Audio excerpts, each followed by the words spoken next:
अब्दुल कादिर कुरैशी और आपके लिए लाया हूँ एक गुड न्यूज़।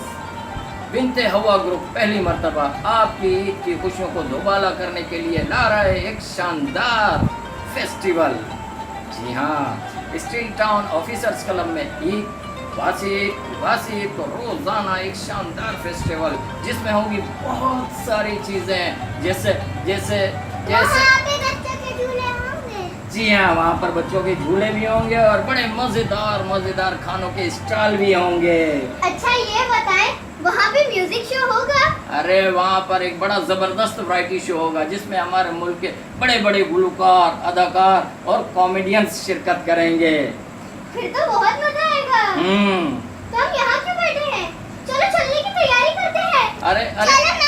अरे ईद पर अभी नहीं लीजिए, हम तो आ ही रहे हैं, आप लोग भी आ रहे हैं ना, हमें आपका इंतज़ार रहेगा।